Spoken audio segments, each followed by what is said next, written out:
Essa reunião. É hora de ouvirmos a revelação da graça de Deus.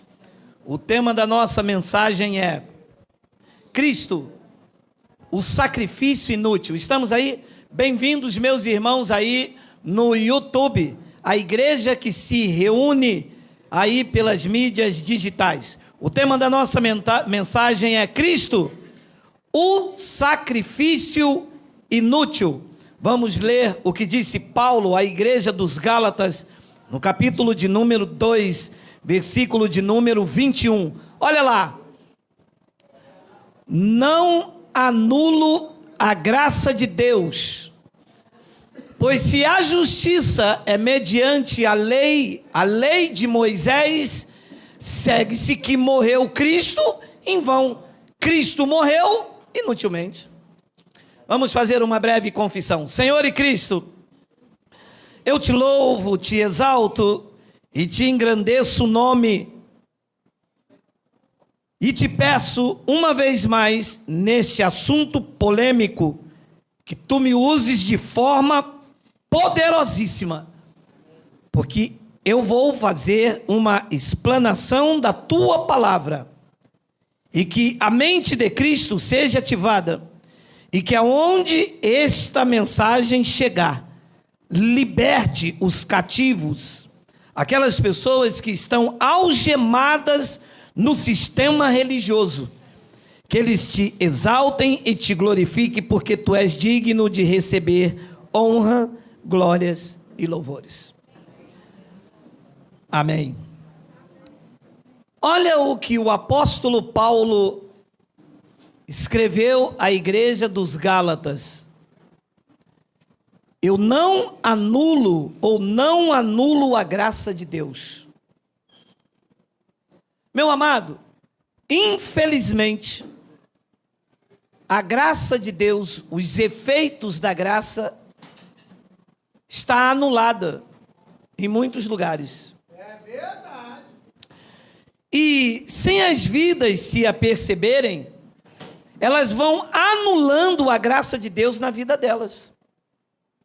Então Paulo teve que dizer aos Gálatas: vocês estão anulando a graça de Deus na vida de vocês.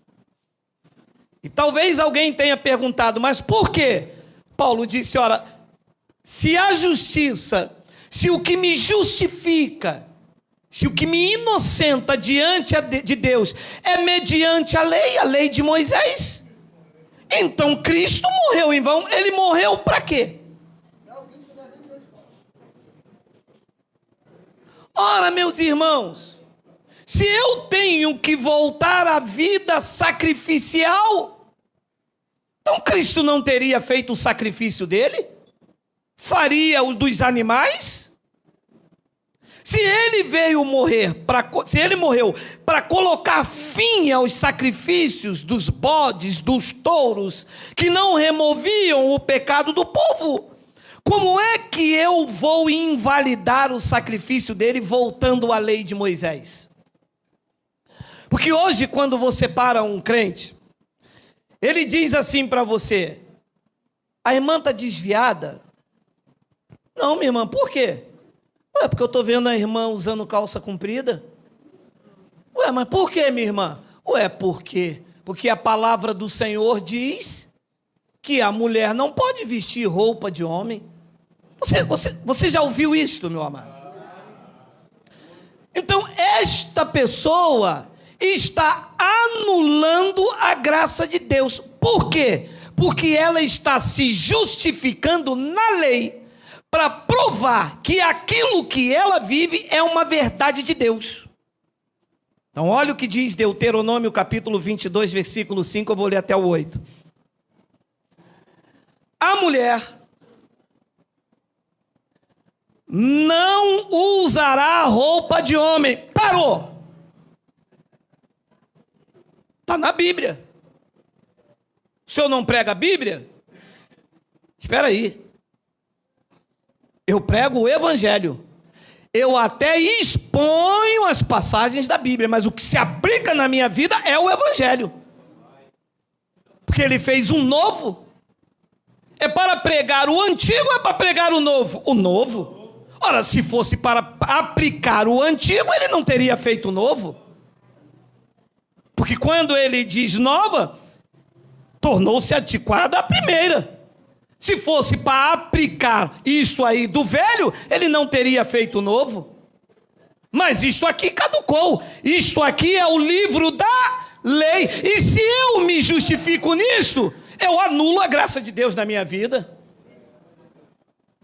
Porque o que me identifica como cristão não é o exterior.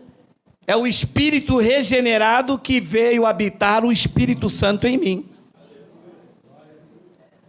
Não adianta cortar o cabelo e não amar o próximo. Não adianta não usar o brinco e falar mal da irmã. Não adianta não usar um coque e puxar o tapete da irmã da mesa de oração. Então, o que me justifica diante de Deus é o espírito regenerado que está aqui dentro. A transformação não é mais exterior. A transformação é no interior. Porque com o exterior se engana muito bem. Então, a lei de Moisés era do exterior. A mulher não usará roupa de homem, nem o homem veste peculiar à mulher. Até aqui a lei até serve, né, abençoado? Que ninguém vai botar também, né? Abençoado, porque qualquer que faz tais coisas é abominável ao Senhor teu Deus. Isto era a lei de Moisés, abençoado. Livro da lei, Deuteronômio. Então, quando um pastor ou uma missionária, que geralmente quem aplica isso aqui são as missionárias nas varoas. Aquelas missionárias sargentonas, né, meu irmão? Minha esposa sofria na mão delas. Minha esposa faz uma caminhada, boça uma calça leg. Agora elas não param mais, que sabe que eu sou negão, vou para cima delas, né? No começo a gente tinha medo, porque pensava que Deus falava com elas. Tinha umas que tinham um rabo de cavalo, quando elas viravam assim, aquele cabelo que rodava. E minha esposa veio fazer uma caminhada com calça leg. Quando a minha esposa virou a rua cantando foi na cruz, ela diz: "Caima, Satanás!" Esposa, que Satanás? Olha a tua roupa, desviada, Beuzebu, teu marido é um herege, capeta. Por que eles vão na lei para justificar que aquilo que eles vivem é que é o correto diante de Deus. Só que a lei, está claro que é o livro da lei, só que a lei não diz só isso. Então quem guarda este preceito na lei também tem que guardar todos. E a lei diz o seguinte no versículo 6, olha lá. Se de caminho encontrares algum ninho de ave, isto é a mesma passagem da lei. Você vê alguém aplicando isso, andando por aí encontrando um ninho? É porque está na Bíblia. Se de caminho encontrares algum ninho de ave, em alguma árvore ou no chão, com passarinho ou ovos, e a mãe sobre os passarinhos ou sobre os ovos, não tomarás a mãe com os filhotes. 7. Deixarás ir livremente a mãe e os filhotes tomarás para ti, para que te vá bem e prolongue os teus dias. Olha o que a lei dizia. Aí eu vou parar um crente e vou dizer: ei, você está desviado, por quê? Você passou ali, viu um ninho, pegou os ovos. Meu amado. Isso é anular a graça de Deus. E a lei dizia mais, olha o que diz o versículo de número 8. Quando edificares uma casa, far-lhe-ás no terraço um parapeito. Quem aqui tem casa com parapeito, diga amém. Olha, quantas pessoas que não é de Deus, hein? Que só era de Deus. Para ser de Deus e cumprir a lei, tinha que ter uma casa com parapeito. Você imagina se eu vou aplicar isto hoje na vida das pessoas, anulando a graça de Deus? Era exatamente isso que Paulo estava dizendo aos seus ouvintes. É exatamente isso que eu venho aqui dizer aos senhores, principalmente aqueles que me ouvem pela primeira vez. Amados, não anulem a graça de Deus na vida de vocês. Não façam do sacrifício de Cristo inútil. Muitos de nós tornamos o sacrifício de Cristo inútil, dizendo que o amamos e dizemos que ele é mentiroso. Que é isso que as pessoas com suas práticas fazem dentro da igreja. Olha o que diz Mateus capítulo 3, versículo 11. Olha isso aqui, meu amado. O abençoado me disse: o senhor tira uns negócios, o senhor traz umas coisas, mas não sou eu, meu amado, é que está escrito. Meu amado, quem aqui é cristão por causa do evangelho, diga amém. Amém. Meu amado, você tem que obedecer o que está escrito. Eu não sou cristão por causa de uma placa. E você passou para crente? Sou. Mas eu sou pentecostal. E se você não é pentecostal? Não sou crente. E você é crente? Eu sou neopentecostal. E se você fosse pentecostal? Meu amado, isso não é ser cristão, meu amado. Isso aqui é uma guerra política, religiosa. Eu defendo a minha placa, porque eu sou isso, porque... Meu amado, eu não sou neopentecostal, eu não sou pentecostal, eu sou cristão. E ponto final. Agora, vamos ler isso aqui. Disse João Batista antes da cruz. Ele disse os pastores... Ele disse os apóstolos. Ele disse os bispos. Ele disse quem? Eu. Quem batiza sou eu. Não é Pedro. Não é João. Não é Moisés. Sou eu. Eu vos batizo com água para arrependimento. Mas aquele que vem depois de mim é mais poderoso do que eu, cujas sandálias não sou digno de lavar. E ele vos batizará com água também.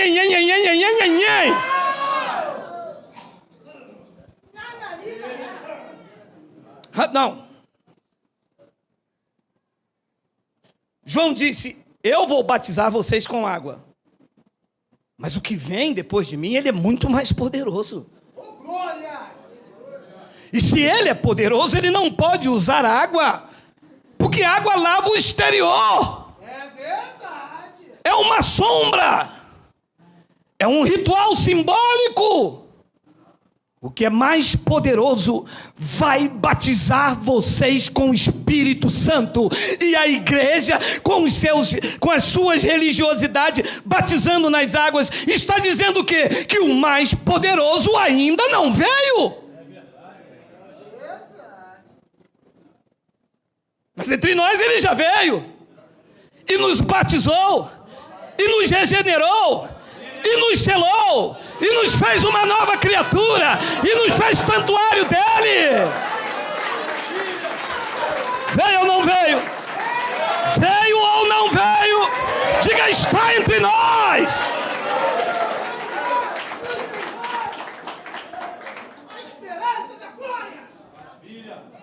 E o pastor vem aqui e diz: domingo que vem eu batizo vocês nas águas. Então você está dizendo que ele não veio ainda, e que o seu sacrifício foi em vão, e que o seu sangue não purificou ninguém, e que vai ser o pastor domingo que vem que vai nos lavar neste tanque.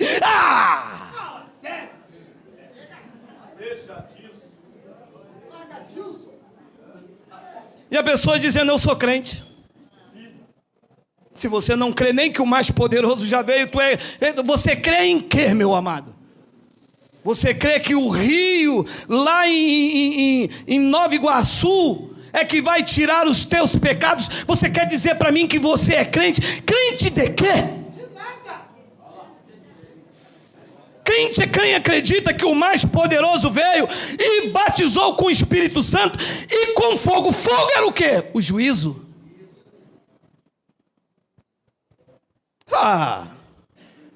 1 de João, capítulo 3, versículo de número 7. 1 João, capítulo 1, Miguel, capítulo 1. Se, porém, andarmos na luz, como Ele está na luz, mantemos comunhão um com os outros, e as águas batismais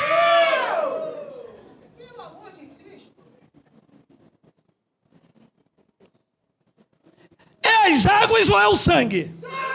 Ora, se é o sangue, sobrou o que para as águas? Nada. Então, se eu te mergulho nas águas, eu digo, o sacrifício foi em vão.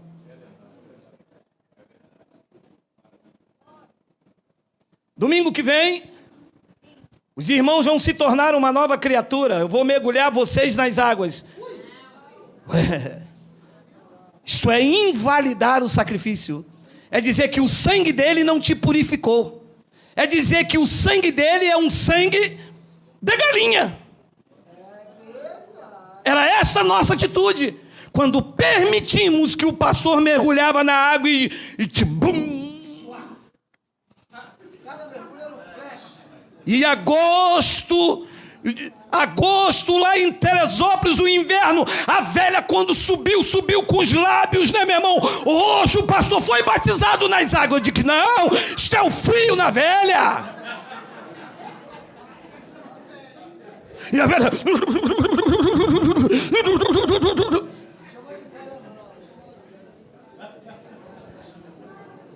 Que batizado, o batismo foi na cruz, meu amado. O batismo na graça foi na cruz. São aí doutores, professores, pregadores do evangelho, pauradores frívolos, dizendo que o sacrifício de Cristo foi inútil. Se o sangue dele me purificou, que pecado que eu tenho para as águas tirar, meu amado? Nenhum. Se, porém, andarmos na luz como Ele está na luz, nós mantemos comunhão, e o sangue de Jesus, seu Filho, nos purifica de algum. Todos querem dizer quantos? Sobrou o que para o pastor e as águas batismais? 1 de Pedro 2,24. Carregando Ele mesmo. Quem é que carregou os pecados? Ele ou o pastor no culto de libertação? Diz que foi ele. Carregou ou não carregou? Está carregado. Eu vou fazer aqui, botar um tanque aqui cheio de água e vou dizer para você, vem aqui que eu vou tirar o teu pecado nesse tanque. E depois te dar um certificado de batismo. Nesse dia feliz, nesse santo lugar, eu tirei a caraca, meu Deus. É porque só tira a caraca. A água só tira a caraca. Quem tira pecado foi ele. No Rio Jordão, quando ele cortou a claridade do céu, João Batista, o último profeta da lei, disse: este é o Cordeiro de Deus que tira, não deixa, ele tira, não deixa, ele tira, tirou o teu, tirou o teu, tirou o teu, tirou o teu, tirou o teu, tirou o teu, tirou o teu, tirou de todos.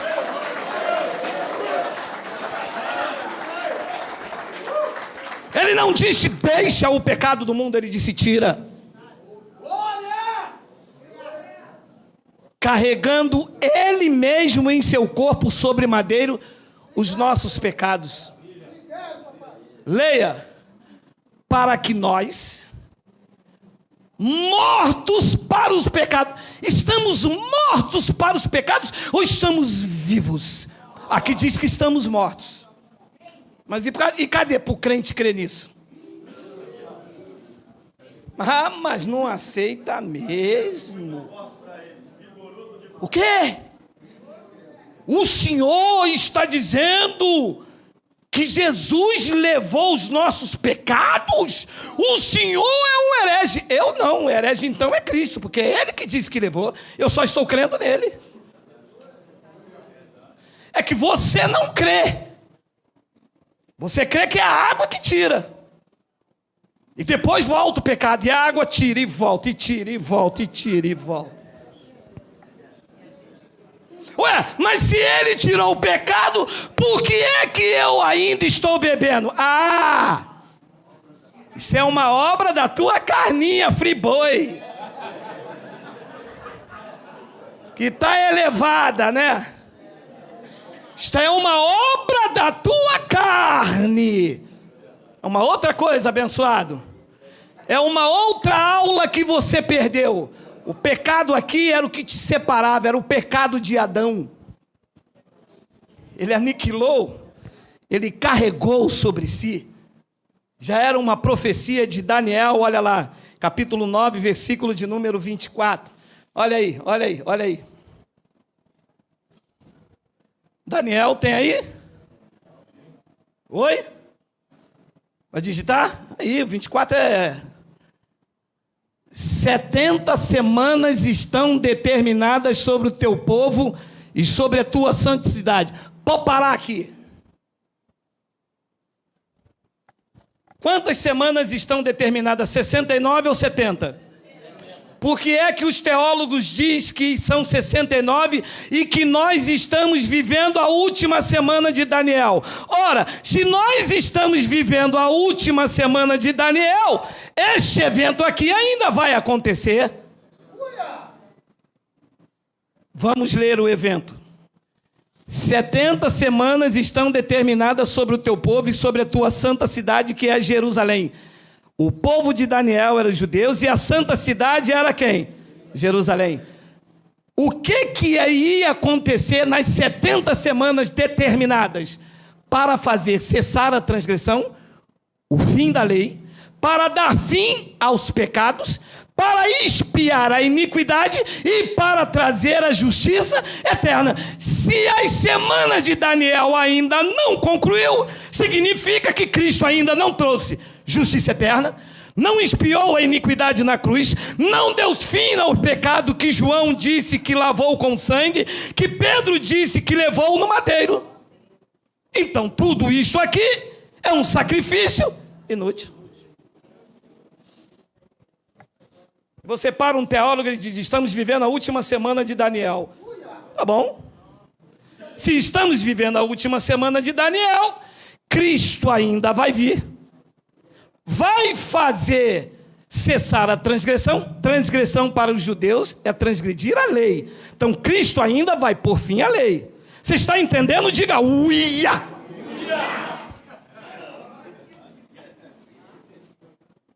Meu amado, ali não diz 69 semanas, ele vai vir, vai pôr fim à transgressão, vai trazer a justiça eterna. Ele diz que 70. 70 são quantas semanas? 70.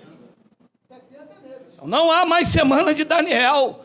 Já se cumpriu. 70 semanas estão determinadas. E ele já pôs fim à transgressão. Porque o fim da lei é Cristo. Zacarias capítulo 3, versículo 9.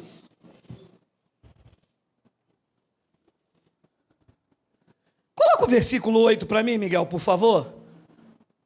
Ouve, pois, Josué, sumo sacerdote, tu e teus companheiros que se assentam diante de ti, porque são homens de preságio. Eis que eu farei vir o meu servo, o renovo. 9. Porque eis aqui a pedra que pus diante de Josué. Sob esta pedra única estão 7 olhos. Eis que eu lavrarei a sua escultura, diz o Senhor dos Exércitos, e deixarei a iniquidade desta terra. Tirou ou não tirou? Ali diz que tirou. E que dia foi esse? Foi quando ele levou a mão no madeiro para um lado, levou para o outro e disse: teletestai, está consumado.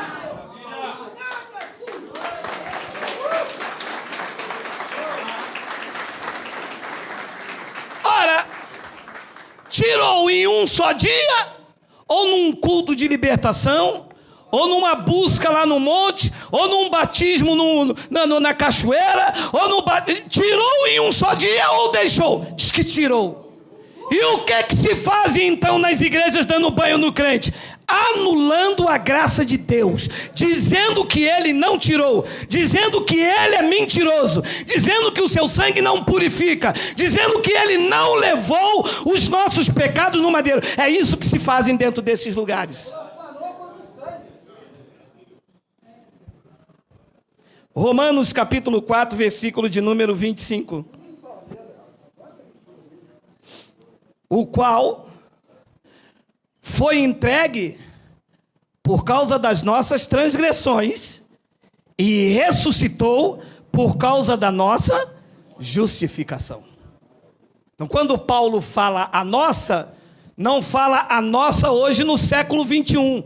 Está falando com os cristãos lá em Roma, que veio da transição de antes da cruz, passaram sobre o momento da cruz e estavam vivendo no pós-cruz, porque eles nasceram debaixo da transgressão da lei. Quando nós nascemos, a lei já tinha sido abolida por Cristo. Nós já nascemos debaixo da graça.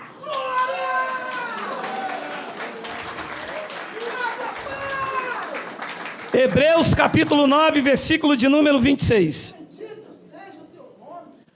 Ora, neste caso, seria necessário que ele tivesse sofrido muitas vezes desde a fundação do mundo.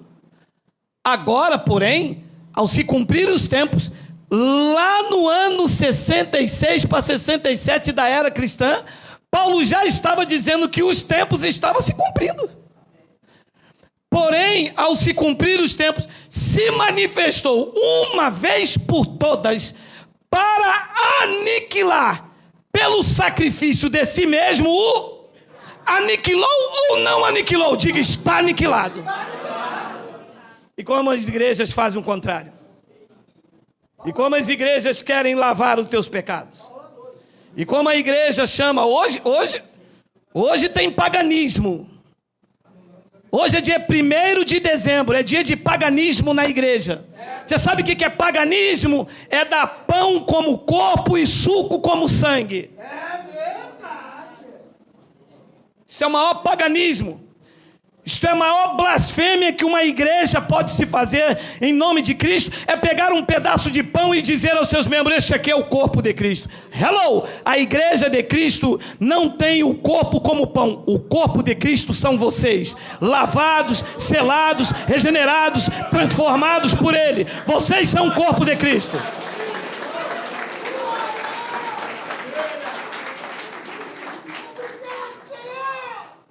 E eu me lembro quando eu levantava aquele pão, todo primeiro... Hoje é dia.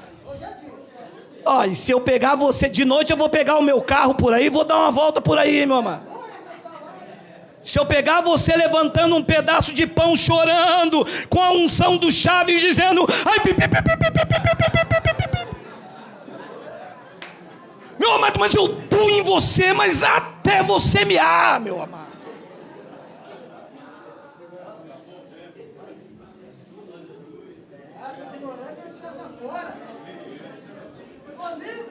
E por que eu estou tocando nesse assunto? Porque quando eles fazem esse paganismo, ele diz assim: quem tiver em pecado, vem aqui na frente pedir perdão aos irmãos. Quem tiver em quê? Qual? Se ele aniquilou pelo sacrifício de si. Qual o pecado que eu posso dizer que você tem? Se diz ali que pelo sacrifício dele, ele aniquilou. Então, o sacrifício dele foi inútil.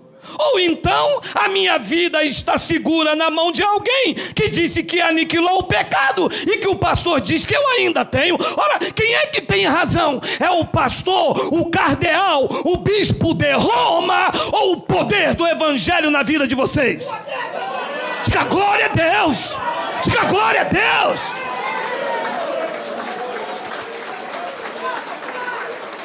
Que cardeal de Roma? Mas a nossa igreja está pregando isso há mais de 200 anos. Perderam para Cristo, a nossa prega desde a cruz.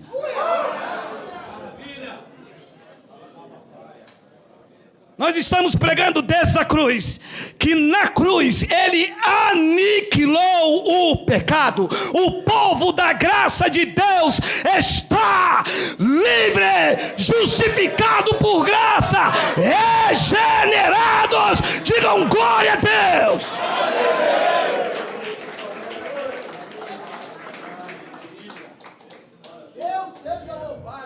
Mas a gente não aceita isso não. Problema.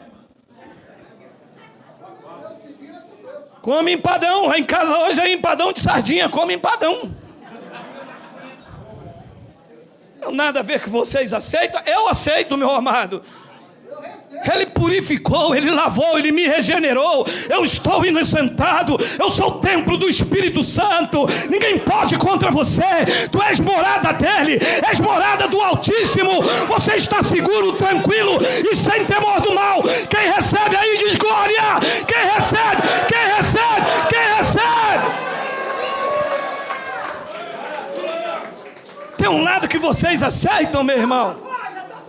Vocês aceitam é campanha, vocês aceitam é dízimo, vocês aceitam é sacrifício, vocês querem ver o povo pagando um preço que Cristo já pagou, mas nós, o povo da graça de Deus, não anulamos a graça, nós dizemos que ele aniquilou e está aniquilado.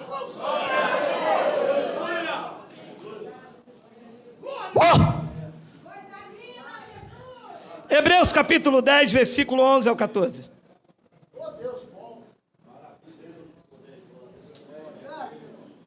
Ora, todo sacerdote se apresenta dia após dia a exercer o serviço sagrado e a oferecer muitas vezes os mesmos sacrifícios que nunca, jamais podem remover pecados.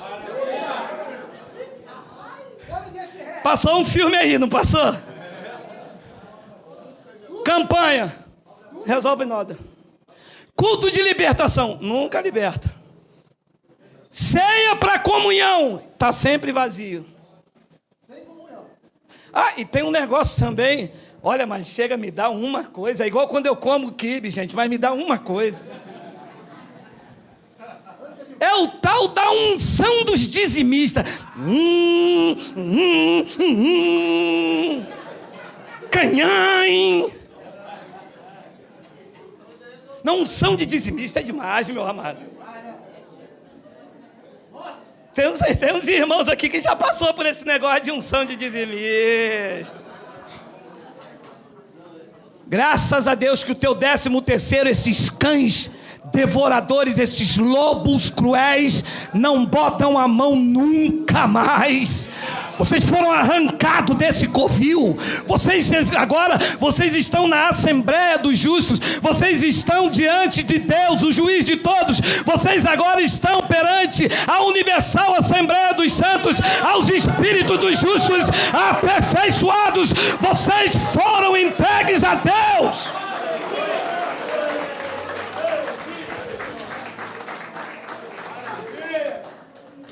Os mesmos sacrifícios que nunca jamais podem remover pecado.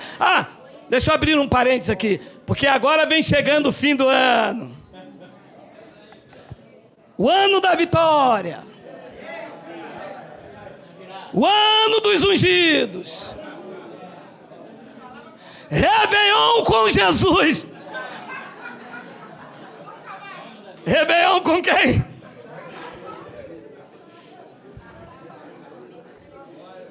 A minha esposa comprava aqueles vestidos de festa, botava uma rosa, marrom, glacê, cuscuz, avelã.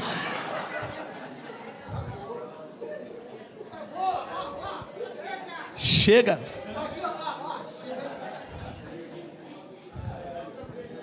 Cristo em nós é a esperança da glória, abençoado. Amontoar a gente para tomar dinheiro.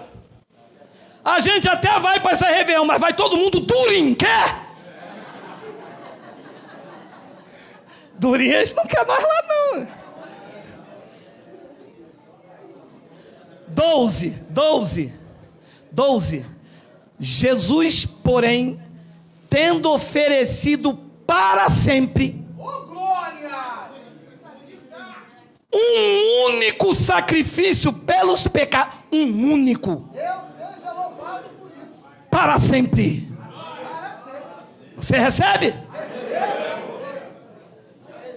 Eu estou nessa verdade. A igreja diz: não, pecador, escuta, ó voz do Senhor, se estás cansado. Pecador o quê? Fomos, não somos. Oferecido para sempre, um único sacrifício pelos pecados, assentou-se à destra de Deus. 13, aguardando daí em diante, até que os seus inimigos sejam postos por estrado dos seus pés. 14, porque com uma única oferta, com um único sacrifício, ele aperfeiçoou até a ceia.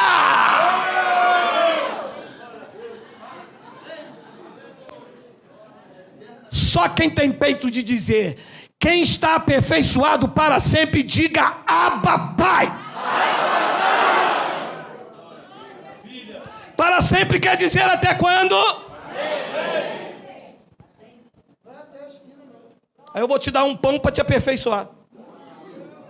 Se eu fizer isso, eu estou dizendo que o sacrifício dele foi em vão, porque ali está escrito: com uma única oferta, com a sua entrega naquele madeiro, os judeus estavam vendo um homem ensanguentado, o mundo espiritual estava vendo os filhos aperfeiçoado para sempre.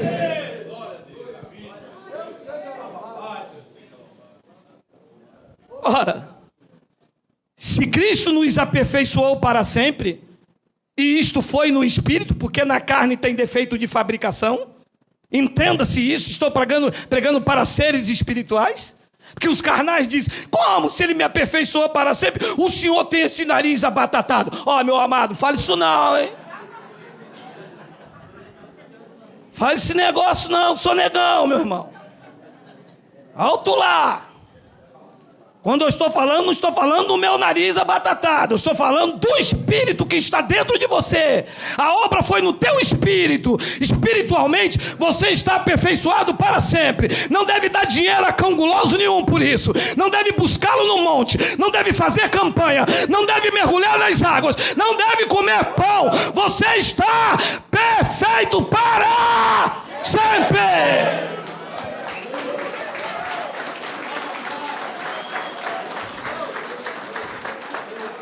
Ora, se vocês estão aperfeiçoados no Espírito, qualquer tentativa de aperfeiçoar vocês exteriormente é uma insensatez. É o que Paulo disse aos Gálatas, capítulo 3. Oh, Gálatas insensatos. Que elogio, não? Quem vos fascinou? Quem vos enfeitiçou? Quem vos embruxou? Quem deixou vocês assim, ó? Que é assim que a gente ficava. Ai, quando eu lembro que o meu antigo pastor falava: meu pastor é um homem de Deus, cara. Olha só, que homem, cobrou 10%, a oferta da viúva. Agora, fim do ano, como ele é um homem de Deus, Deus revelou a ele que eu devo dar o dízimo do Pai, do Filho e do Espírito Santo. Embruxado, fascinado. Quem foi que enfeitiçou a voz? Não precisa dizer o nome, vocês estão entendendo, pessoal? Olha lá, ó, viu? A Deus bradando aí, ó. Ó Gálatas insensato, quem vos fascinou a vós outro anjo cujos olhos foi Jesus Cristo exposto como crucificado? Versículo 2, eu quero apenas saber isto de vós: recebestes o Espírito pelas obras da lei ou pela pregação da fé? O Espírito se recebe, meu amado, é com a pregação da fé. É com ousadia, é com determinação. E também não adianta vir para cá ler. porque palavras do vento leva. Lê até o meu filho menor lê. Tem que ter unção de Deus, tem que ter chamado de Deus, tem que ter ousadia de Deus, tem que ter determinação, foco para levantar a voz e dizer que esta palavra tem que ser liberada na tua vida, tome posse, receba, acredite que pela pregação da fé vocês já receberam o Espírito. E depois Paulo diz algo interessante no versículo de número 3: sois assim insensatos, que tendo começado no Espírito, estejais agora vos aperfeiçoando na... Paulo diz, vocês são insensatos, porque a obra na vida de vocês começou no Espírito. E o que vocês estão fazendo? Aperfeiçoando agora na carne. Não corta o cabelo. Isso é Espírito ou é a carne? Mas a obra começou aonde? No Espírito. Quem é que nasceu aqui e disse, ué, eu vou cantar louvores, ué? O médico disse, não, mama aqui.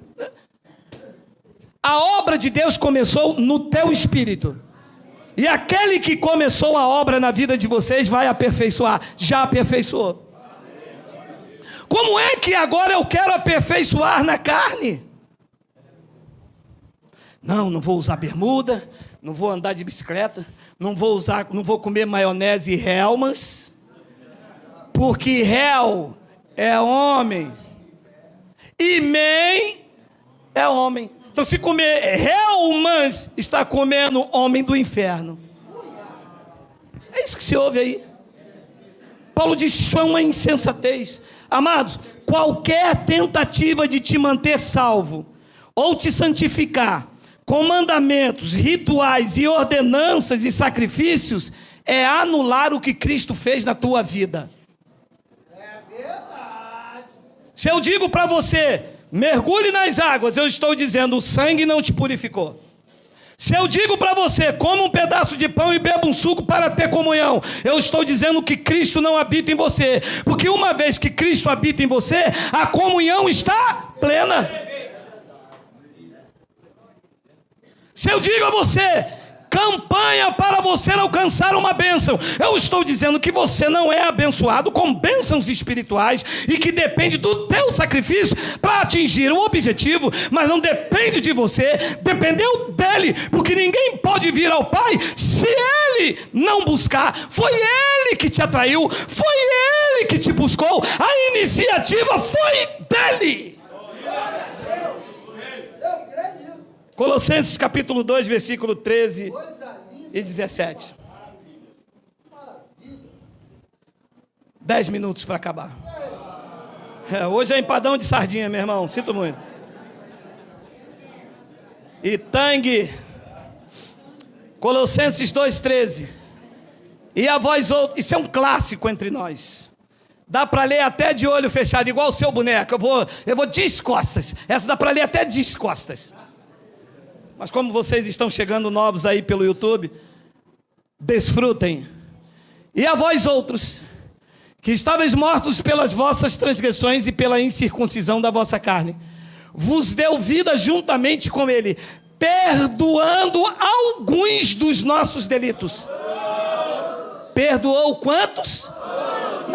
Não. Se perdoou todos, mergulhar nas águas para quê? Não, fala aí, para quê? Para dizer que o sacrifício dele foi em vão.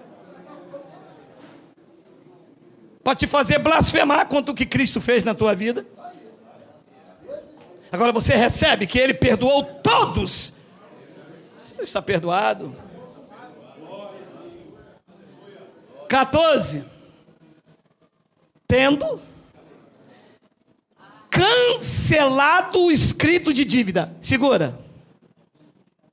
Se ele cancelou o escrito de dívida, você deve quanto a Deus? Como é que você vai pagar dízimo? Se ele cancelou o escrito de dívida, você não deve nada. Deve ou não deve? Se você falar que deve, eu digo que você está anulando o sacrifício, porque ele diz que ele cancelou o escrito. Tendo tendo cancelado o escrito de dívida que era contra nós, e que constava de ordenança, o qual nos era prejudicial, diz que removeu uma parte e a outra saiu nas águas. Ele removeu o quê? Inteiramente. E quando ele removeu, ele deixou no púlpito, ele deixou nas igrejas, ele deixou nos templos, ou ele encravou lá na cruz? Está lá. Tirou do meio do povo, encravou na cruz e diga: daqui ninguém tira. Ué, mas a igreja não tem ordenanças? Nenhuma, nem meia, nem 1/3, nem 1%, não tem nada. Diz que ele removeu inteiramente. Ordenança e ritual na igreja está dizendo que isto foi em vão. Graças a Deus que lá onde eu congrego, a gente vive a graça. Eu vou até convidar o senhor para ir para a cantata de Natal. Cantata de quem?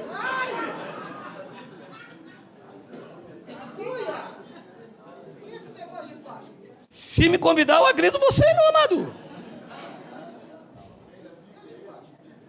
Isso é paganismo. Cristo está vivo. Ele ressuscitou dos mortos. E a história contada não é mais a de Jesus de Nazaré. 2 de Coríntios 5,16 diz que se nós conhecêssemos a Cristo segundo a carne, agora não conhecemos deste modo, meu amado. Ele é Deus mesmo, está sentado no trono do universo e governa todas as coisas pela palavra do seu poder.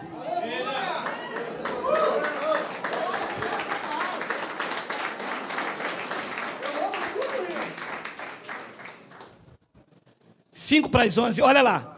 Deixa eu ler, vamos ler o versículo 15. E despojando os principados e potestades, publicamente os expôs ao desprezo, triunfando deles na cruz. 16. Ninguém, pois, vos julgue. Como é que é? Isso aí. Ninguém vos julgue por causa de comida e bebida, por causa de comer pão, por causa de comer suco, ou deixar de comer, ou fazer jejum, ou comer. Ninguém quer dizer quem? Ninguém, pois, vos julgue por causa de comida ou bebida, ou dia de festas, ou lua novas, ou até da guarda de sábado. Meu Deus! Isto está escrito aí, e está. Mas crente não acredita em evangelho. Crente acredita em pastor.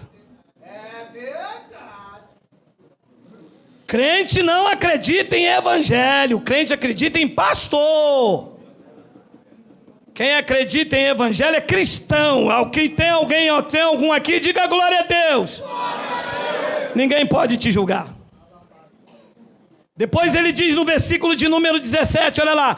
Porque tudo isto tem sido sombra das coisas que haviam de vir. Era lei, era sombra. Porém o corpo é de Cristo. Quem está no sistema doutrinal está anulando o sacrifício de Cristo, chamando-o de mentiroso. É isso que as pessoas vão à igreja dizer: Senhor, tu és mentiroso. Tu não perdoou o meu pecado. Quem vai perdoar é o pastor no final do culto. Senhor, tu és mentiroso. Quem vai lavar o meu pecado é o pastor, meu pai na fé, lá na cachoeira de Xerém, cheia de xixi. Olha aí, é o 7 alimentos. As pessoas estão dentro da igreja edificando o que Cristo destruiu. Cristo pôs fim à lei, eles estão trazendo a lei de volta. Cristo rasgou o véu, eles estão costurando o véu de volta. Cristo pagou o preço, eles estão levantando o preço sobre a vida das pessoas. Paulo explicou isso em Gálatas capítulo 2, versículo 16 ao 18, olha aí. Sabendo, contudo, que o homem não é justificado por obras da lei, por jejum, por Páscoa judaica, que eles chamam de ceia, por guardar sábado, tudo isso são obras da lei. Sabendo, contudo, que o homem não é justificado por obras da lei, e sim mediante a fé em Cristo Jesus.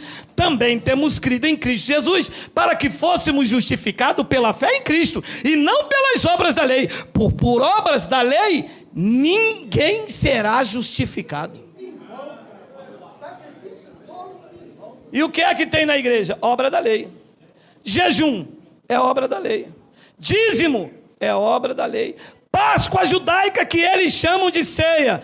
Eu preciso dizer que ceia não tem nada a ver de espiritualidade. A palavra ceia quer dizer um jantar noturno. E que não era feito na igreja entre os judeus. Era feito nas casas, a partir de 6 da noite. Então, quando faz isso, ele diz, isso são obras da lei. E por obras da lei, ninguém será justificado. E ele prega no versículo de número 17. Ele não, eu, né? Ele só escreveu, quem está pregando sou eu. Mas se procurando ser justificado em Cristo, fomos nós mesmos também achados pecadores, dá-se-á o caso de Cristo ser ministro de pecado? Claro que não. E aí, irmão? E aí? Pô, tá sabendo não? Eu agora sou missionário lá na igreja. Tu é missionário? É, um falho pecador. Olha, se você é missionário, como é que você pode ser um falho pecador? Ou você é pecador, ou você é um missionário. Porque se você for um pecador, Cristo então ministra na sua vida? Então Cristo é ministro do pecado. Então, para Cristo ministrar na tua vida, a primeira coisa que ele fez foi aniquilar o pecado que estava sobre a tua vida. Ele entrou dentro de você, tu és santuário dele, ele ministra na tua vida, ele cuida da tua vida. Agora, se tu tens pecado, então Cristo é ministro do pecado, a pessoa se acha pecador, anulando o sacrifício de Cristo.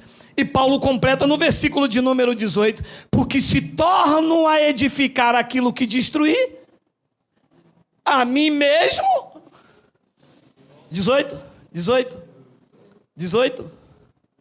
Porque se tornam a edificar aquilo que destruí, a mim mesmo me constituo transgressor. Ora, Cristo pôs fim à lei, eu estou trazendo a lei. Ora, Cristo disse que me batizou na cruz. Romanos 6,3. Eu estou colocando o batismo nas águas. Paulo disse aos Coríntios que Cristo, nosso Cordeiro Pascual, já foi imolado. Eu estou fazendo o ritual dentro da igreja. Então, eu me constituo a mim mesmo um transgressor. Logo, eu estou separado de Cristo. Da graça, eu decaí. E é o que acontece com as igrejas. Reunião de decaídos. Caíram da graça de Cristo, se deixaram se fermentar com a lei. E alguém poderá me dizer, eu não quero mais anular o sacrifício de Cristo. Alguém que me ouve pela primeira vez e está se perguntando, eu quero viver esta graça, o que é que eu faço? Rompa com o sistema evangélico doutrinal, saia debaixo da lei. Eu vou repetir. Você quer viver a graça de Cristo? Não quer mais ser um transgressor? Não quer anular o sacrifício de Cristo? Saia debaixo do sistema evangélico doutrinal. A igreja evangélica doutrinal, não as pessoas, que não temos nada contra os homens, anulam o sacrifício de Cristo. Chama Cristo de mentiroso. Todo local que tem a lei de Moisés está dizendo, Cristo morreu em vão, segundo Paulo pregou. E Romanos capítulo 6, versículo 4, Paulo diz isso, porque o pecado não terá domínio sobre vós, pois não estáis debaixo da lei, e sim debaixo da graça. Não existe, meu amado, ouça. Essa palavra vai chegar em vários lugares. O ataque é o seguinte, então só o Senhor que está certo. Não, só eu tenho peito de ir contra o sistema. Só eu tenho ousadia de falar o que a palavra diz. Só eu tenho eu e muitos pregadores que hoje, meu irmão, ninguém segura mais. Mas eu estou aqui falando de mim. eu não sou o único certo. Quem está certo é esta palavra. É que os demais pregadores estão aí envolvidos com convenção, com salário de pastor, com carteira assinada, com plano de saúde da igreja, com apartamento que a igreja está, com salário dele, da mulher, porque a igreja se tornou uma empresa de família e eles não têm autoridade do Espírito de Deus para dizer as coisas que Deus coloca nos meus lábios. Eu não sou o único certo, eu sou um dos muitos que tem por aí para dizer o que o Evangelho diz que Cristo fez na tua vida. Isto vocês têm que engolir.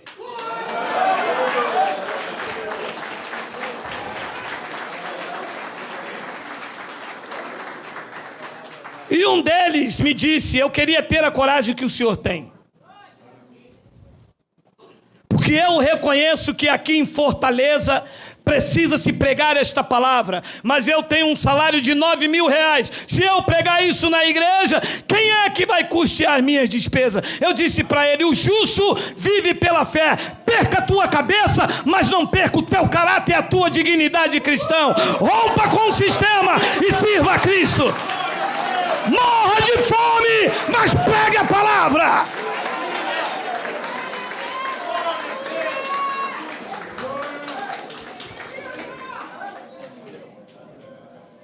Só que para falar isso tem que ter peito, tem que ter ousadia e tem que ter determinação. Porque eu não tenho pai rico, não uso colete à prova de balas, tenho que acordar de manhã para ir atrás do meu sustento. E por não ter rabo de palha, eu largo o verbo. Eu digo que vocês do sistema evangélico doutrinal, vocês estão anulando a cruz de Cristo. Mas está se levantando um povo desse país que não tem medo, que avança, que vai para cima e que vai dizer nesta nação que a sua graça nos... A sua graça nos...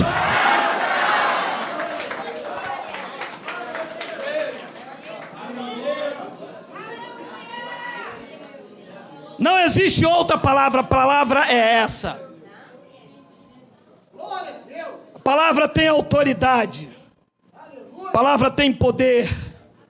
Atos capítulo 20, versículo 32. Já estamos terminando, 11:5, já estamos terminando. Agora, pois, encomendo-vos ao Senhor e a palavra da sua graça.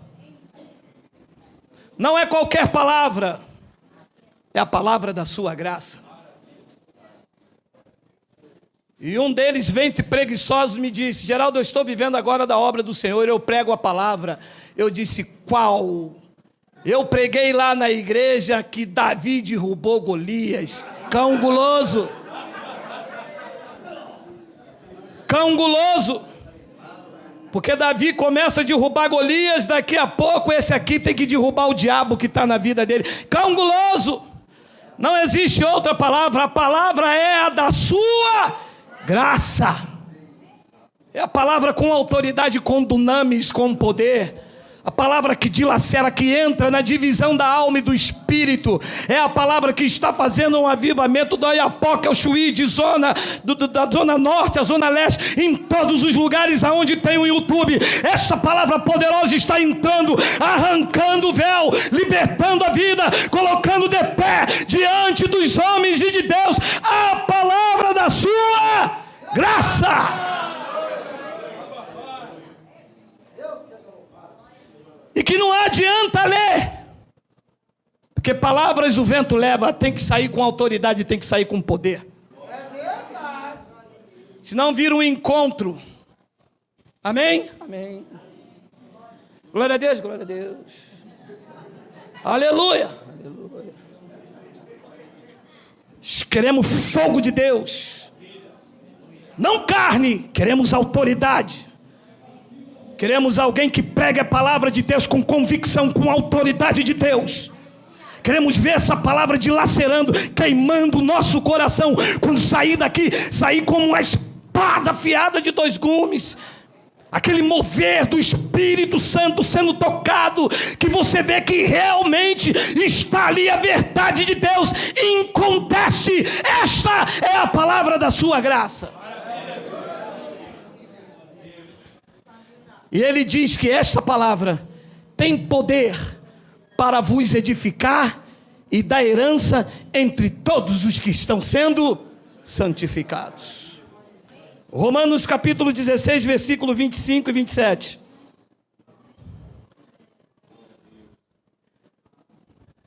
Ora, aquele que é poderoso para vos confirmar segundo o meu evangelho, disse Paulo, é poderoso. E a pregação de Jesus Cristo, conforme a revelação do mistério guardado em silêncio nos tempos eternos. 26. E que agora? Uau! Ficou guardado em tempos eternos. Glórias a Deus, aleluia. Passou por profetas. Passou por Moisés e Moisés não viu. Passou por Golias, não era por tempo dele nem de Davi. Passou por Baraque, Sansão e Jefté.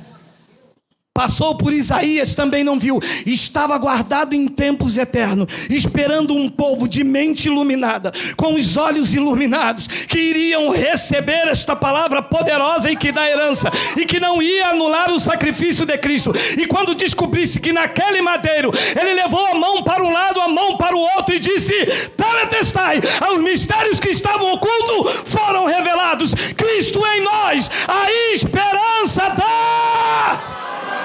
A esperança dá!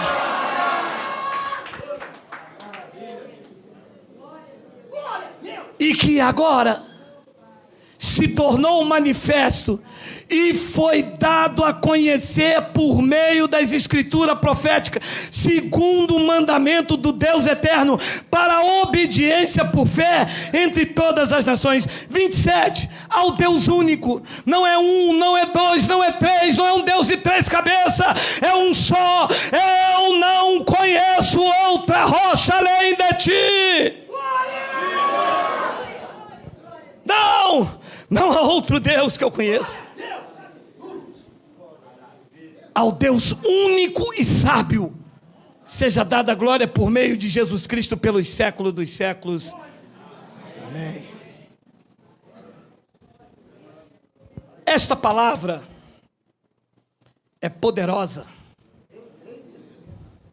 Mudou a tua vida. Mudou a tua história. Só tu sabes o caminho percorrido até aqui. As humilhações e as afrontas. Tosqueados, feridos, manipulados. Alguns querendo desistir da vida cristã. Alguns perguntaram: onde está tu? Onde estavas tu, Deus? Outros entraram dentro do quarto escuro fazendo prova dele. Dizimaram e nunca prosperaram. Outros fizeram campanhas rituais, nada disso aproveitou. Até que a palavra da sua graça, sem intervenção de homens, pregada com sinceridade e com unção de Deus, dilacerou a sua vida, iluminou os teus olhos. Você era cego e agora você vê.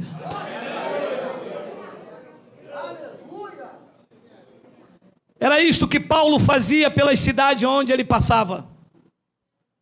Aonde Paulo pregava o evangelho não tinha mandinga, não tinha patuá, não tinha ritual. Ele abria a boca, pregava o evangelho e Deus confirmava a palavra da sua graça. Atos capítulo 14, versículo 1 ao 3, já estou terminando, olha aí.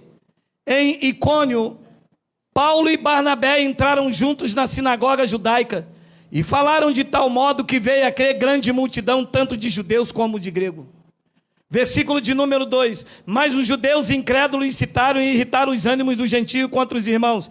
3. Entretanto, demoraram-se ali muito tempo, falando ousadamente no Senhor. Não é de qualquer jeito, é falar ousadamente. E diz que quando Paulo e Barnabé em Icônio começou a falar ousadamente no Senhor, o qual o Senhor confirmava a palavra da sua graça, concedendo que por por mão deles, se fizessem sinais e prodígios. Quando eles começaram a pregar em Icônio, que era a graça de Deus que deveria ser vivida, o Senhor concedeu que pelas mãos de Paulo acontecessem sinais, prodígios e maravilhas. Paulo foi decapitado em Roma, mas nós somos os pregadores da graça de Deus nesses últimos dias. E eu creio que por intermédio de nossas mãos, Deus fará sinais e prodígios, porque este é o momento da graça de Deus nesse país.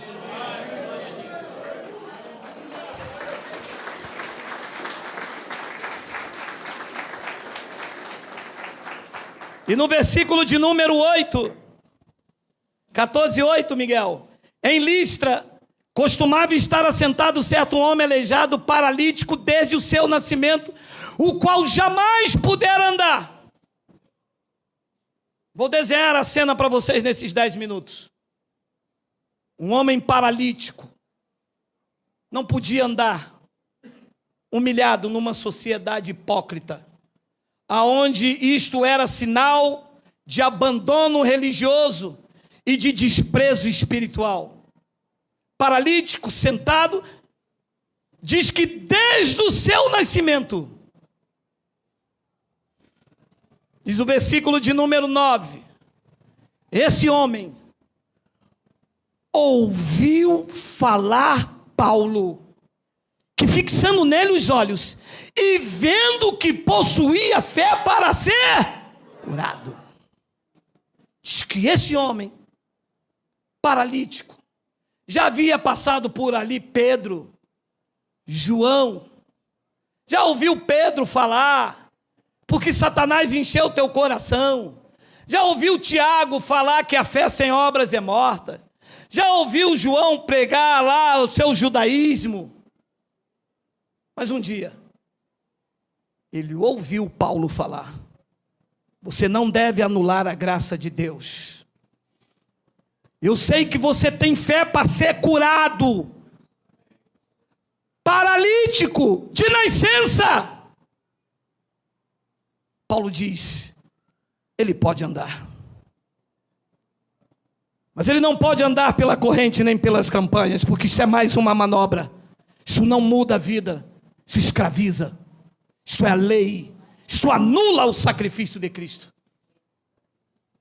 Diz no versículo de número 10, que disse-lhe em alta voz, não é que Paulo gritou, é que Paulo tinha unção de Deus, autoridade de Deus, convicção de Deus, determinação de Deus, para liberar uma palavra de milagre na vida daquele homem.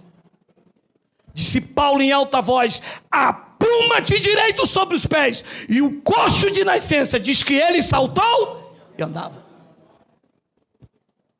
Posso lhe dizer uma coisa? Paulo não está aqui, mas o Deus que operava na vida de Paulo opera na minha vida.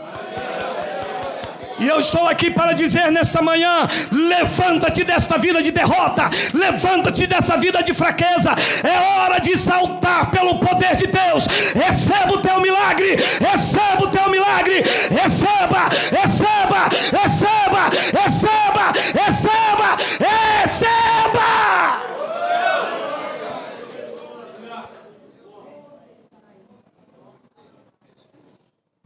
Eu olho daqui, eu estou vendo que você tem fé para sair dessa situação, meu amado. Não estou aqui te oferecendo um pedaço de pau, ou um lenço, ou um copo d'água, ou um pedaço de pão. Eu vim aqui nesta manhã anunciar a graça com ousadia, dizer que você é santuário de Deus, dizer que em todas as coisas você é mais do que vencedor.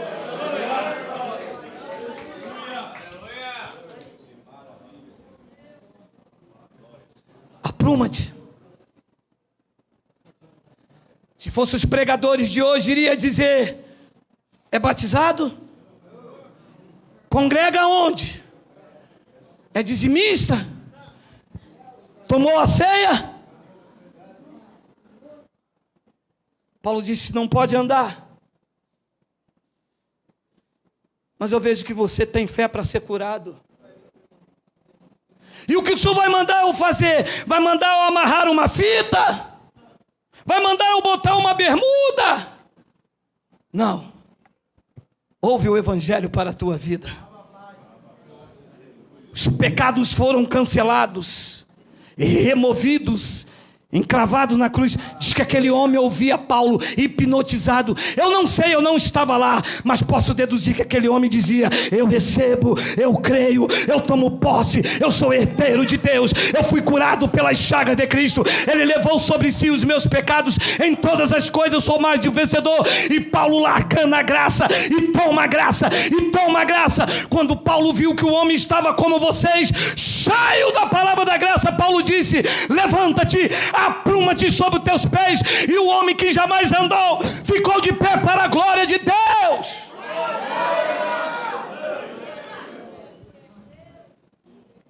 A hora é essa, o tempo é esse. Não deixe que ninguém te pise, não deixe que ninguém te rotule, não deixe que ninguém te escravize, não deixe que ninguém venha te achincalhar. Tu és herdeiro de Deus. Levante sobre o poder desta palavra, infla o peito, bata nele e diga: eu sou um herdeiro de Cristo, e como herdeiro é meu direito reinar em vida e em perfeita vitória. Apruma-te, salta-te pelo poder desta palavra.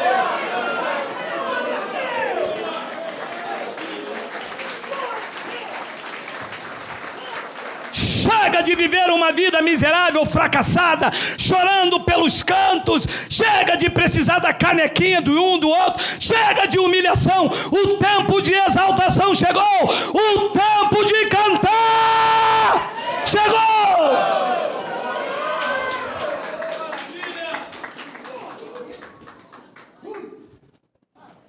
Diz o versículo de número 11: quando as multidões viram o que Paulo fizera, gritaram em língua licaônica, dizendo: os deuses em forma de homens baixaram até nós.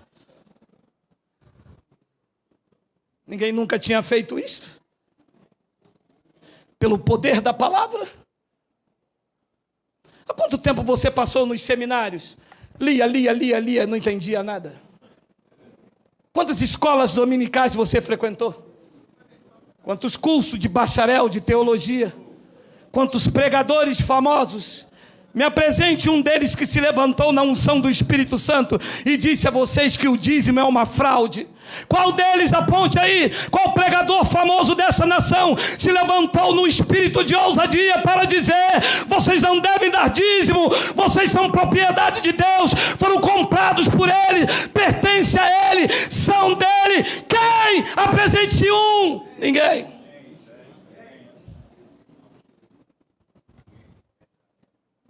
Quando Paulo liberou esta palavra, eles gritaram: os deuses em forma de homens estão entre nós. Porque os outros que estão aí oferecem pão, oferecem suco, oferecem toalha, copo d'água depois de oração, garrafa com elemento, fogueira bamba. Tudo isto é feitiçaria.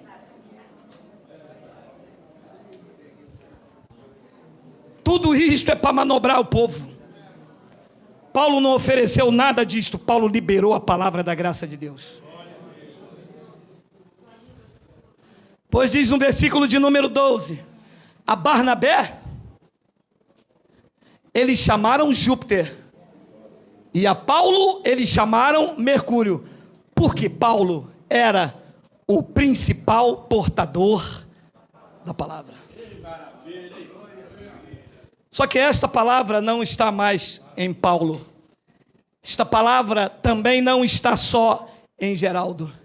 Esta palavra está na tua boca. Esta palavra está no teu coração. Esta palavra está dentro de ti. Receba essa palavra. Receba essa palavra.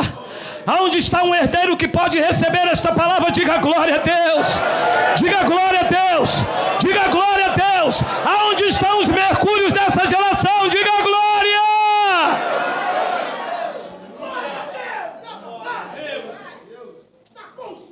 Sabe, aquele homem é Mercúrio. E aquele... disseram, aquele é Júpiter, e aquele é Mercúrio. Ele fala, as coisas acontecem. Isto pode acontecer também quando tu tens uma confissão em linha com a palavra. Disse Paulo à igreja de Roma: o Deus que vivifica os mortos e chama à existência as coisas que não existem. Acontece um milagre na tua vida. Aconteça pela pregação do evangelho. Aconteça.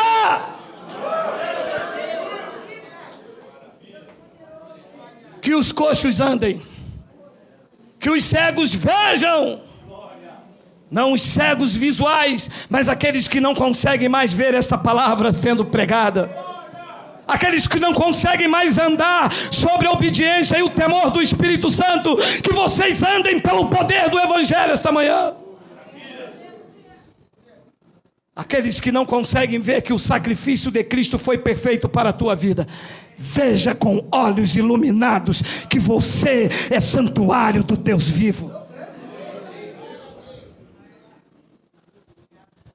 A Barnabé, eles chamavam Júpiter, e a Paulo Mercúrio, porque Paulo era o principal portador da palavra. Não era portador de macumbogério, de leva a fita, toma isso, pega o envelope e faz isso. Ele portava o evangelho da graça de Deus.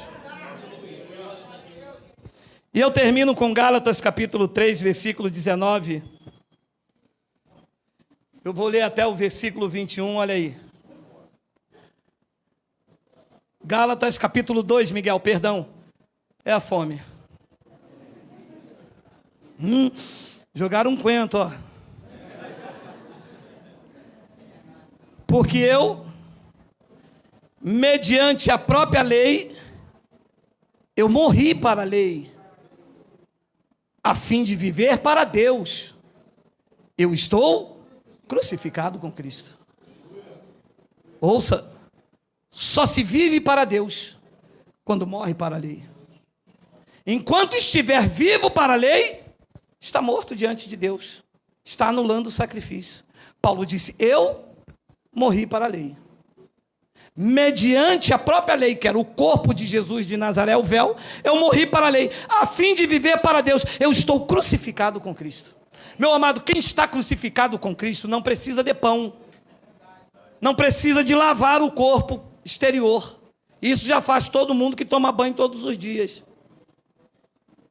Estar crucificado com Cristo significa que o que Ele fez está feito.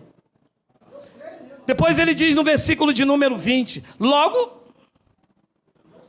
já não sou eu que vive, mas Cristo vive no monte. Como não? Se as pessoas vão lá buscar Ele, como não? Quer que vocês me explicam uma coisa? Como que Cristo vive numa pessoa e a pessoa vai buscá-lo no monte? Logo, já não sou eu que vive, mas Cristo vive em mim. E esse viver que agora tenho na carne, eu vivo de sacrifício. Vivo por obras. Eu vivo pela fé no Filho de Deus, que me amou e a si mesmo se entregou por mim. E então a palavra inicial, eu não anulo a graça de Deus. Se a justiça é mediante a lei, segue-se que Cristo morreu, mas a sua justiça não é mediante a lei, é mediante a graça de Cristo. Pela graça sois salvos, mediante a fé, e isso não vem de vós, é dom de Deus. Vamos ficar de pé.